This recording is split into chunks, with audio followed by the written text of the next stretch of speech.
tiempo ciclo, vamos a ver que, como charlamos recién, estas dos actividades, o sea, estas dos T A sub I, ¿sí?,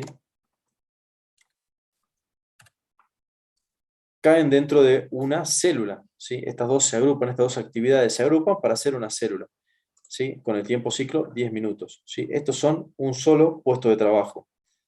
Y si ustedes ven acá, el tiempo muerto que tiene es 0, ¿sí?, porque fíjense que ambas suman 10 minutos o 10 unidades de tiempo.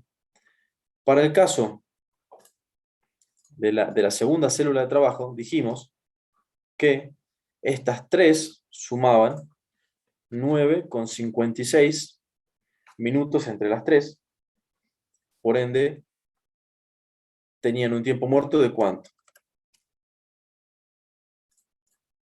¿De cuánto?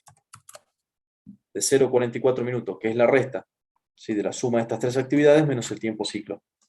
Y eso es lo que le da el tiempo muerto de estas tres actividades que conforman una célula, ¿sí? La tercera célula de trabajo iba a ser la actividad 6 sola. ¿Por qué? Porque fíjense que el tiempo de actividad, ¿sí?, si yo lo sumara con la actividad 7, supera ampliamente los 10 minutos de tiempo ciclo. Por ende, esta tiene que estar solita. Y tiene un tiempo muerto perdón, de 0,42 minutos. Estas dos se van a terminar agrupando para formar un puesto de trabajo, una célula de trabajo, con un tiempo muerto de 4 minutos. Entonces, esto es aplicar el método Morton-Klein. Es hacer esta mecánica, esta metodología, para determinar cuántos puestos de trabajo tengo y cuál es mi tiempo muerto. El tiempo muerto por célula, y si ustedes quieren sumar el tiempo muerto total, esto le va a dar 4,86, ¿sí?, que va a ser el tiempo muerto total de todo, del conjunto de operaciones, o sea, de la línea de producción. ¿Me siguen hasta ahí? Entonces, esa es la importancia de... Sí, hola. ¿No sería 5 ahí en el último, donde es 7 y 8, el tiempo muerto? Ah, sí, es 5, perdón, yo sumé, sí, yo sumé 6, perdón. Mala mía, esto suma 5, no 6. No sé por qué en mi cabeza dio 6 eso.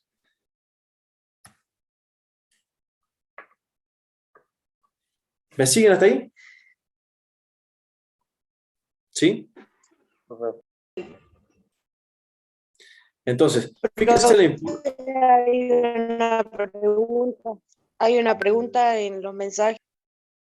Sí, dice, a ver, ¿no podría calcularse el tiempo muerto directamente con el número de estaciones? En realidad, cada estación puede tener un tiempo muerto distinto, ¿sí?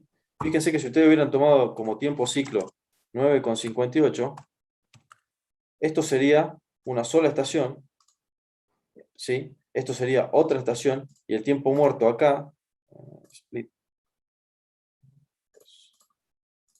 sería, en este caso, ¿cuál sería el tiempo muerto? ¿Cuál sería el tiempo muerto? 9,08. 9,08. 0,8. 9,08, sí, correcto. No, sí, correcto. No. Sí, tiene razón. 0,08. ¿Y acá cuál sería?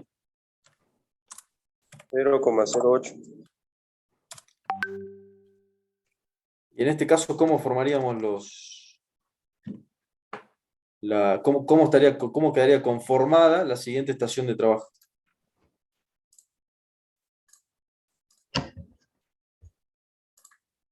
Seguirían siendo los tres, porque llegan a sumar 9,56.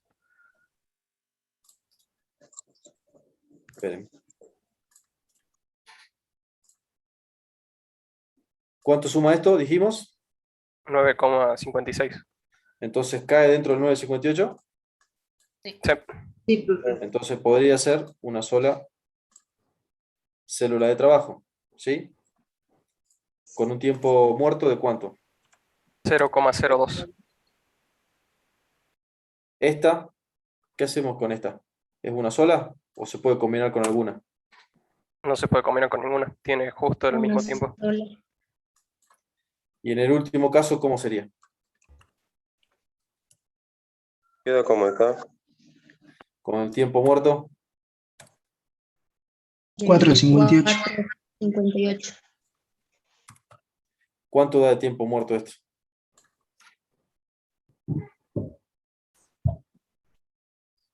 ¿Da más o menos que el caso anterior?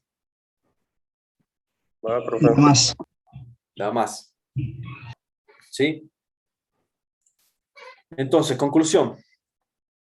¿Qué nos convendría? Y si ustedes cuentan la cantidad de estaciones de trabajo que tenemos acá, tenemos 1, 2, 3, 4 y 5. ¿Cuántas teníamos antes? 4. 4. Entonces, en este caso tenemos más tiempo muerto y más estaciones de trabajo. ¿Sí? ¿Qué conviene entonces, digamos? Fíjense que si yo tomo estricto a las condiciones del método Morton-Klein y tomo el inmediato que cumple con la condición que es este, o sea, el máximo te va a subir, no necesariamente obtengo la mejor combinación posible de esta línea de producción para poder resolver el problema, digamos. O sea, hay una situación que es mejor con un tiempo ciclo que es mayor. O sea, una línea que teóricamente es más lenta me da una situación que es mejor. ¿Se entiende? ¿Se entiende hasta ahí? Sí, Entonces, profe. fíjense que el hecho de elegir el tiempo ciclo es muy importante. Y dentro de ese rango ustedes pueden elegir absolutamente cualquiera. Y en función del tiempo ciclo que elijan, van a encontrar un montón de alternativas distintas de las cuales ustedes van a tener que determinar cuál es la óptima. Y la óptima va a salir del razonamiento que venimos charlando. ¿Cuál tiene menor tiempo muerto? ¿Cuál tiene más o menos estaciones de trabajo? Fíjense que a ustedes en este caso les va a quedar una estación de trabajo que tiene un tiempo muerto tremendo. O sea, esta persona va a trabajar mucho menos que las otras, si quieren. O sea, está tremendamente desbalanceada en cuanto a carga, en cuanto a cantidad de trabajo de esta célula con respecto de las demás. Entonces, desde el punto de vista o el concepto inicial que dijimos, balance de línea, que era distribuirla de la mejor manera posible o más pareja posible la carga de trabajo, minimizar tiempos muertos, tener la menor cantidad de células posibles, acá hay algo que claramente no estamos cumpliendo, digamos. O sea, acá hay una célula que tiene mucho menos trabajo que el resto. Entonces, eso es una condición que nos puede llevar a hacer pensar que esa no es tal vez la mejor alternativa posible. ¿Me siguen hasta ahí? Y como dice su Profe, amigo, sí, cada estación de trabajo sería un operario, ¿no? claro, en cada estación de trabajo va a haber un operario que tiene a su cargo un número n de actividades, digamos, ¿sí? En este caso vas a tener un operario que tiene 3 actividades a su cargo, ¿se entiende? Donde ejecuta las actividades 3, 4 y 5 en este tiempo, donde cada actividad tiene un tiempo determinado, secuencial, y bueno, termina por supuesto antes del tiempo ciclo porque nosotros lo dividimos de esa forma, ¿sí? Y como dice su compañero, sí, se puede calcular, se estaban adelantando un poco, que el tiempo muerto de todas las estaciones va a ser el número de estaciones por el tiempo ciclo menos la suma de todos los tiempos de actividad, le va a dar el tiempo muerto, eso es correcto, ¿sí? Lo pueden calcular de esa forma. Particularmente es más interesante que planteen esto para que interpreten porque este número es la suma, pero no les permite perfectamente identificar si la línea está balanceada, como el caso que vemos acá, digamos, ¿sí? Donde se ve claramente que hay una estación de trabajo que está totalmente desproporcionada con el resto, digamos, ¿sí? Entonces, todos estos conceptos son útiles, pero bueno, a la hora de elegir cuál puede ser la mejor alternativa, es más interesante que planteen este tipo de cuestiones. Me siguen hasta ahí? Bueno, Morton Green, como les decía, es una herramienta que trabaja sobre cada uno de los caminos hamiltonianos, por lo que se puede hacer un poco denso, pero sobre cada uno de los caminos hamiltonianos ustedes aplican esta tablita con un determinado tiempo ciclo y encuentran tiempo muerto, cantidad de células y, por supuesto, balanceo o cantidad de trabajo en cada una de las células. Entonces, cuando ustedes logran aplicar esta herramienta a todos los caminos hamiltonianos, tienen una manera objetiva de determinar cuál puede ser la secuencia de trabajo o el ordenamiento de actividades que optimice estas 3 cuestiones que venimos viendo. Mínima cantidad de gente, misma carga de trabajo y mínimo tiempo muerto. ¿Sí? Como dice acá, iterativo, se aplica a cada camino, se trabaja con los tiempos asignados a la operación, con los tiempos ciclos, y los criterios son los que venimos charlando. El camino que dé el menor número de estaciones, por ende menor número de mano de obra, el camino que dé la menor cantidad de tiempos muertos, o el camino que da una combinación o la mejor combinación de ambos. Creo que no es complicado aplicar Morton Klein, sí requiere tal vez un poquito de práctica, que lo hagan 1 o 2 veces para que entiendan el mecanismo de cómo funciona, pero no es complejo. Y como les digo, eso es una herramienta para, dentro de una serie de caminos hamiltonianos que obtenemos con el diagrama de precedencia, definir cuál es el óptimo. ¿Sí? ¿Me siguen hasta ahí? ¿Alguna otra consulta? Que esto por ahí es lo más complicado, si quieren, que por ahí es lo que más cuesta. Pero bueno, ahí, sí. En el caso de que tengamos dos tiempos de ciclos distintos y tengamos en uno un menor tiempo muerto y en el otro un menor número de células, ¿cuál sería la manera de elección? Eso va a depender del tiempo de ciclo, digamos, ya que determina de alguna manera cuál es el más rápido, una línea más rápida. Por supuesto, pero es exactamente lo que hicimos recién. Los criterios de optimización pueden ser cualquiera de estos. O sea que vos en realidad como analista, como ingeniero que está ejecutando la tarea, vas a tomar la decisión que a vos mejor te parezca, en el sentido, lo común es que ustedes tomen el tiempo ciclo como la mayor actividad.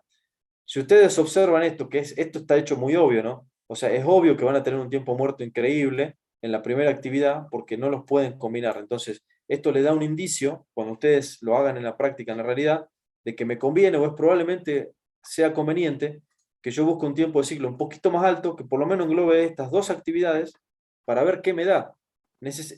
Indefectiblemente y lamentablemente es iterativo, o sea, ustedes van a tener que probar con un par de tiempos ciclos y ver dónde encuentran la mejor alternativa. Y los criterios de optimización van a depender de vos, o sea, esto sí es cuestión subjetiva. ¿Qué voy a optar que sea mejor para mí? ¿Una línea un poquito más lenta, con menos personal, o una línea un poquito más rápida, con más personal?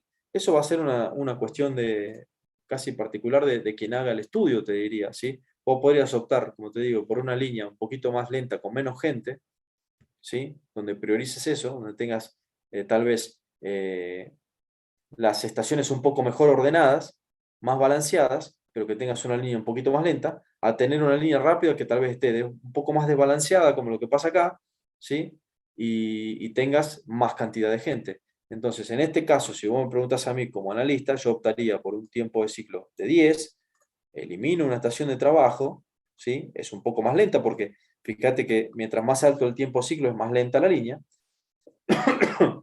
y tendría una línea un poquito más lenta, pero donde la tengo mejor balanceada y con una célula menos, o sea, con un operario menos. Entonces, ese es el análisis que yo haría, y fíjate que es una combinación, no es ni necesariamente este criterio ni necesariamente este criterio. ¿Se entiende? Eso depende mucho de la experiencia de quien esté haciendo el análisis al momento de balancear la línea. ¿Me seguiste? ¿Está bien ¿Se entendió? Perfecto. Sí, gracias. No, de nada. Entonces, fíjense que en ese caso, como dice su compañera, yo optaría por un tiempo de ciclo un poquito mayor, que balancea mejor el conjunto, ¿sí? Y me da una estación menos de trabajo. Entonces, eso es muy subjetivo, depende mucho de la experiencia, depende mucho, como les digo, de que ustedes vean el problema, analicen y se identifiquen que, por ejemplo, esto se puede unir, y si yo tomo este tiempo ciclo, tengo un tiempo muerto en una estación que desbalancea el resto. Entonces, eso surge con la práctica, eso surge con hacerlo un par de veces, como les digo, que prueben, que se equivoquen y van a ver que la herramienta es muy sencilla y es bastante obvia y evidente cuando la grafican y anotan los números y están bien a la vista. ¿Sí? Eso es Morton Klein. Como les digo, no es una herramienta compleja, pero bueno, sí requiere un poquito de práctica. Con eso se termina lo que es programación para producciones en serie, para producciones estándar o masa. Y nos queda ver la última etapa, que es la de lanzamiento y control. La etapa de lanzamiento y control, que es 5-6, porque en la tabla lo tenemos 5-6, son las últimas etapas, en la bibliografía suelen estar juntas. Son las etapas, pareciera menores, pero de igual importancia que el resto, y sobre todo la etapa de lanzamiento, si me preguntan a mí. El control también, pero el lanzamiento es crítico. ¿Por qué? Cuando hablamos de las etapas de lanzamiento y control, hablamos primero de lanzamiento en el concepto de que hay que avisarles, hay que lanzar, ¿sí? Hay que transmitir a absolutamente toda la empresa, todos los sectores de la empresa, ¿sí? Que conozcan qué vamos a hacer, en qué momento, con qué recursos, ¿sí? Y qué vamos a fabricar exactamente. ¿Por qué es tan importante esto? Porque si ustedes recuerdan en la etapa 3, nosotros determinamos qué materiales y de qué calidad necesitábamos. Si el departamento de compras no está estrictamente informado y bien informado de lo que yo necesito en el momento que lo necesito, eso puede ocasionar que yo tenga faltantes de materiales o materias primas al momento de fabricar, que me ocasionen demoras, ¿sí? Que me ocasionen rupturas en la cadena de producción, que ocasionen paradas de equipo, por darles un ejemplo. ¿Sí? Es como que yo esté fabricando gaseosas y no tenga tapitas. Entonces, evidentemente, yo voy a tener que parar todo mi sistema productivo hasta que tenga tapitas, porque no puedo vender una gaseosa sin la tapita. Entonces, fíjense qué importante es que absolutamente todos los sectores de la empresa conozcan con detalle qué voy a hacer, cuándo lo voy a hacer, cómo lo voy a hacer y con qué gente también.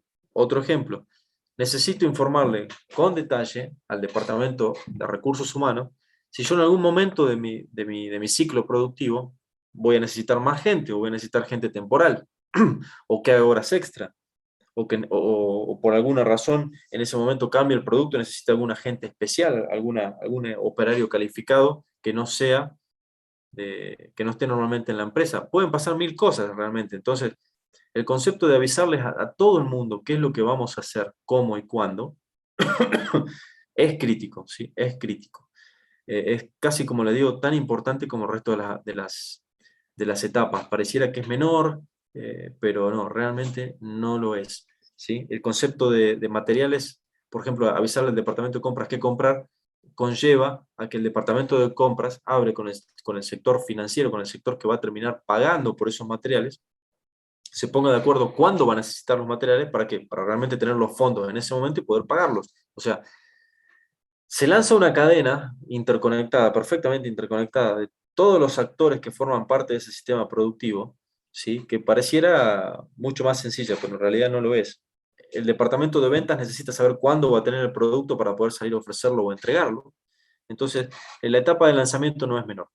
Se tiene que hacer con mucha seriedad, se tiene que informar absolutamente todo el mundo qué es lo que estamos haciendo, cuándo y cómo, ¿sí? Porque son parte fundamental del sistema productivo.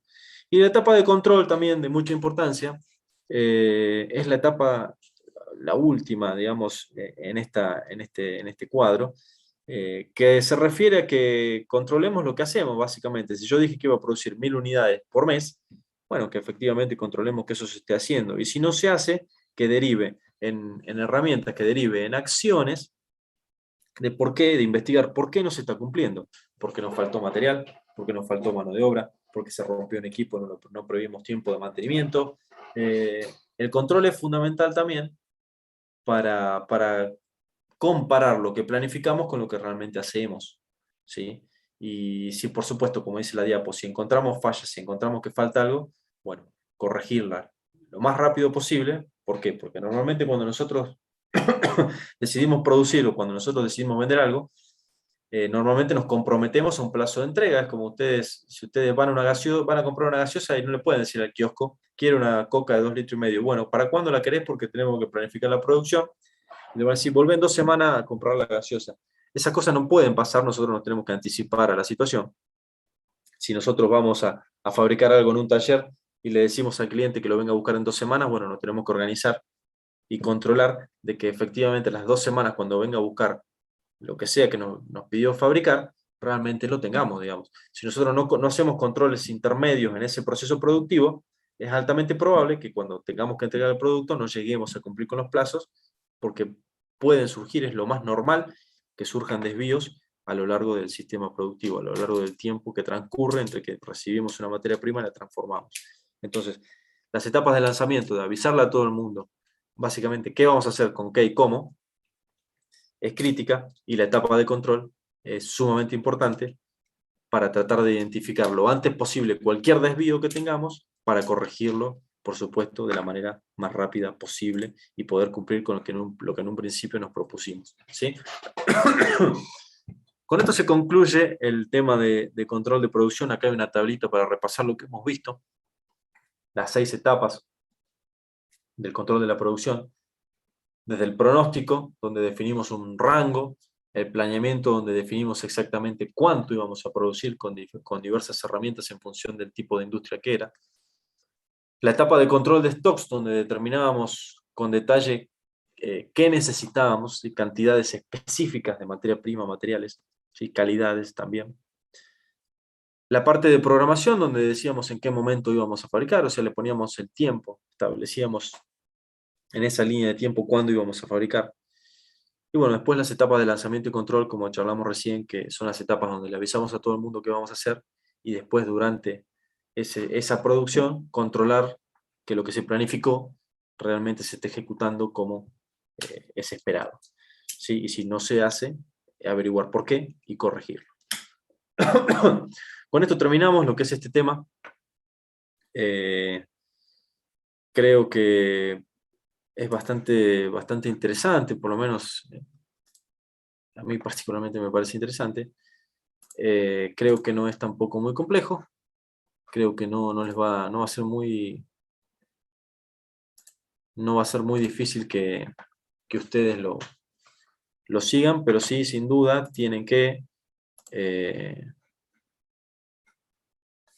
leer, sobre todo el Munier, como les decía, para que les quede más claro. Voy a dejar de grabar un ratito, porque no me deja abrir otras carpetas mientras grabo, y les quería mostrar los prácticos, así que, si me permiten un segundito, voy a dejar de grabar. No sé si tienen alguna consulta de esto.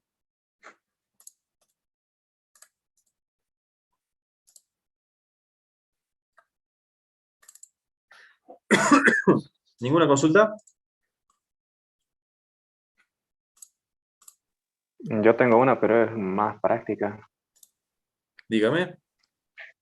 En el balance de línea, digamos, la empresa se fija en producir tantas unidades por mes y dispone de un tiempo limitado. De ahí se saca el tiempo ciclo, ¿no? Del universo de tiempos que tiene, se sacaría el menor tiempo ciclo, digamos, porque la fábrica está limitada.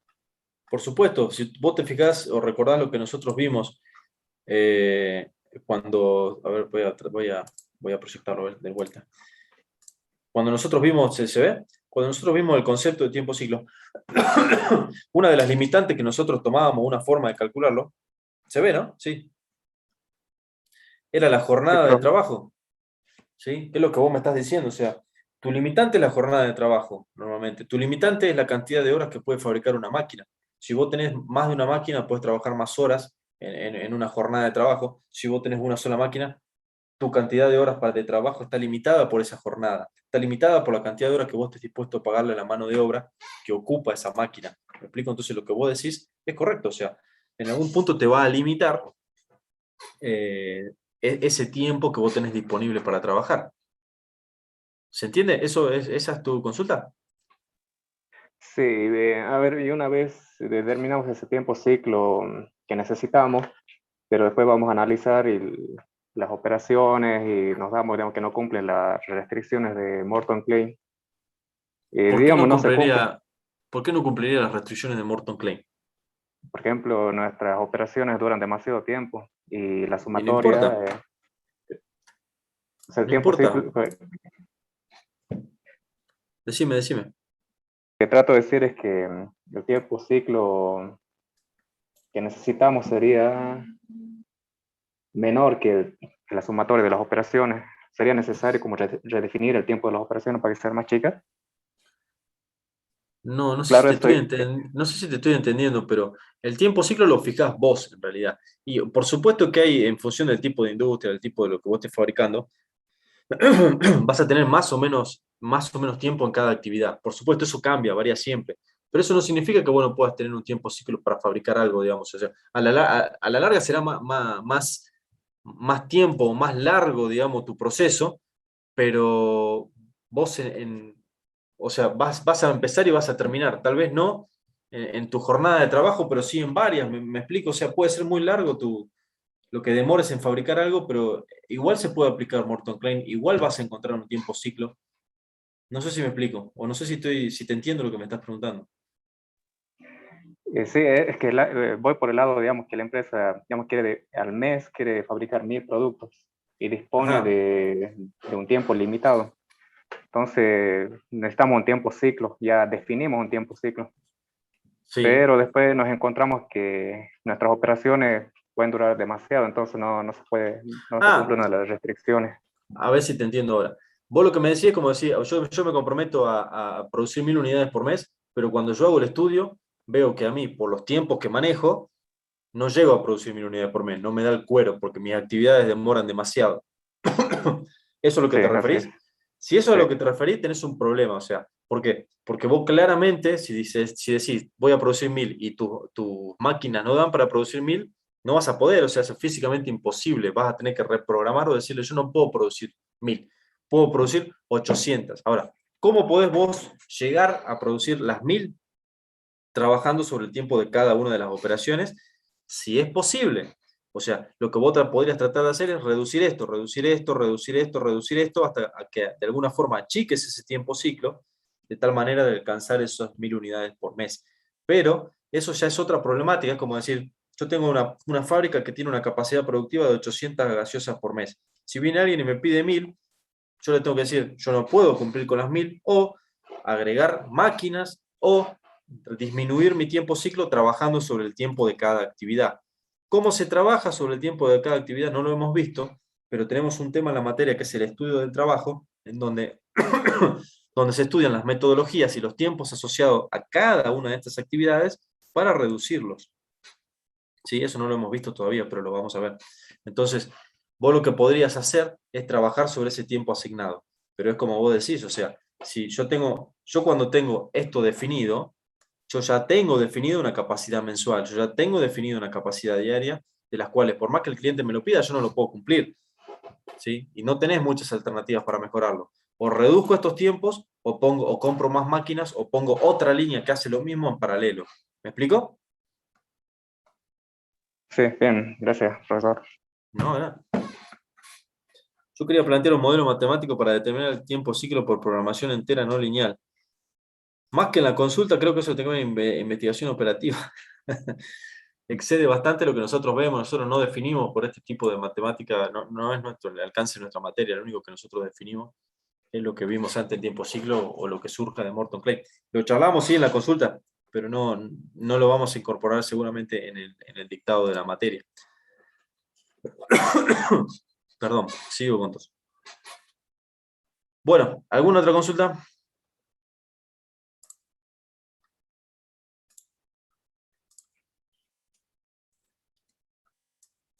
¿Se ve la pantalla? Lo que nos Sí, queda ver ahora profe. Sí, profe. buenísimo, son los trabajos prácticos. Los trabajos prácticos son dos, particularmente para este tema los dividimos en dos, porque el punto de equilibrio, digamos, se lleva una buena parte. Este trabajo es exclusivamente de punto de equilibrio. Se lleva una buena parte del análisis porque, bueno, es una herramienta que tiene muchas aplicaciones y vale la pena un práctico solo para él, para el punto de equilibrio. Y el otro práctico va a lo que es fundamentalmente programación. Hacemos un poquito más de hincapié en eso, más allá de que hay un ejercicio de control de stock, todo, pero fundamentalmente nos vamos a enfocar en programación, que es la herramienta más útil también. Este trabajo práctico es bien sencillo, ¿sí? Son 6 puntos los que tienen que resolver aplicando herramientas de punto de equilibrio. El primer ejercicio hay que construir el punto de equilibrio a partir de datos base, ¿sí? Los datos base son para una empresa que fabrica una panadería, si quieren, una empresa que fabrica masas finas, y lo que les da como información es, bueno, todas las materias primas que utiliza para fabricar esas masas, todos los otros gastos que tiene para poder funcionar el local. O sea, fíjense que hay un alquiler, servicios varios, como puede ser luz, lo que ustedes quieran. Mantenimientos, otros gastos, impuestos. ¿Sí? Entonces, ¿qué se les va a pedir? Primero que trabajemos un poco en identificar lo que son costos fijos y costos variables, que identifiquen de la lista que les pasamos, es bastante sencillo, creo yo. ¿Cuál es el margen de contribución y punto de equilibrio actual? O sea, en función de esto, construir el punto de equilibrio. Si ustedes recuerdan el punto de equilibrio, ¿cómo se calculaba? El punto de equilibrio analíticamente se calculaba como el cociente o la división entre los costos fijos sobre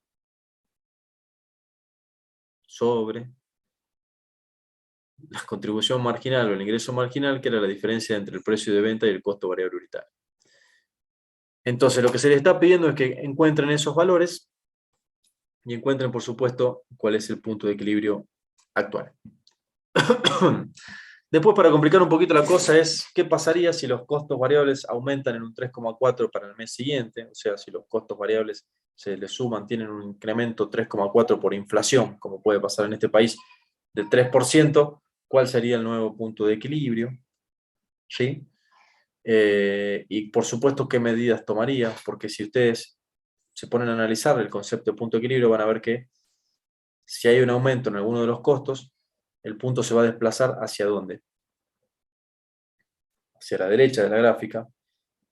Y si se desplaza hacia la derecha de la gráfica, significa que yo tengo que vender mayor cantidad. ¿Para qué? Para recién cubrir mis costos. Entonces, ¿qué decisión tomaría?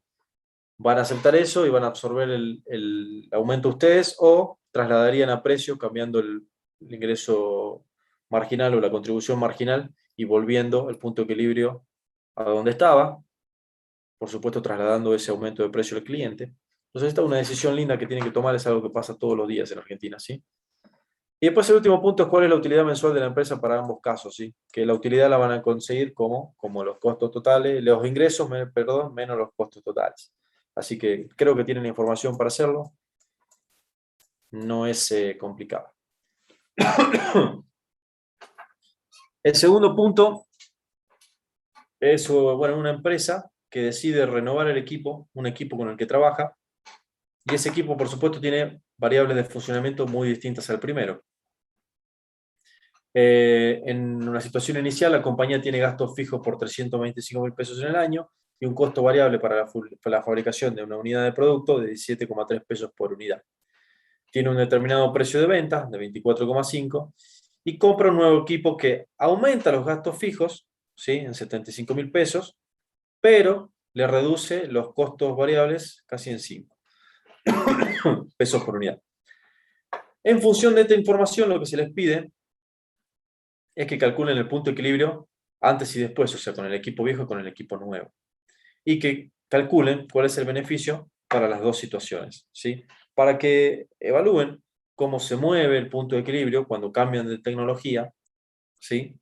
Comprando equipos que tienen mayores costos fijos, pero que tienen costos variables unitarios más chicos, ¿sí? Cómo se comporta, en ese caso, el punto de equilibrio.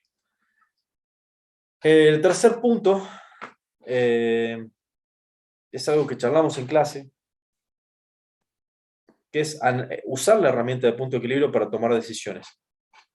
En este caso, una empresa se le presentan 3 alternativas para comercializar un producto. ¿Y por qué digo comercializar? Porque tiene opciones de comprarlo y venderlo después a un precio determinado o producirlos. Si quiere adquirir la pieza, si la quiere comprar, tiene un precio de venta. O sea, como yo no fabrico nada, no tengo costos variables unitarios para su fabricación. Tengo un costo único que es el precio de venta al que me lo vende mi proveedor, que son 200 pesos cada pieza, ¿sí? Si yo deseo producir esa pieza con un torno, en este caso semiautomático, tengo un costo variable y tengo un costo fijo, ¿sí? Tengo ambos componentes de costo dentro del problema. Y en un torno automático tengo las mismas componentes, variables y fijas, pero distintas, por supuesto, porque la tecnología es distinta. Entonces a mí se me presentan 3 alternativas, ¿sí? Comprar directamente, producirlo con 2 tecnologías distintas y necesito saber cuál es la óptima. ¿Cómo se resuelve esto? A ver si puedo. Si ustedes recuerdan lo que vimos en punto de equilibrio, esto se va a terminar resolviendo graficando en lo que es el diagrama de punto de equilibrio, ¿sí? La curva de costos totales para cada una de las alternativas. ¿Sí? Ustedes van a tener en función de la alternativa distintos costos totales. ¿Sí? Uno que puede representar la compra del material, otro que va a representar un uso de tecnología y otro va a representar el otro uso de tecnología. En este caso, si yo tuviera que graficar la compra del material, ¿de dónde parte esa curva? A ver, alguien que interactúe conmigo. ¿Del origen, profe? Del origen. ¿Por qué? Porque por supuesto que si no compro, no tengo ningún tipo de costo, ¿sí? Entonces va a haber una que necesariamente va a partir, ¿sí?, del origen.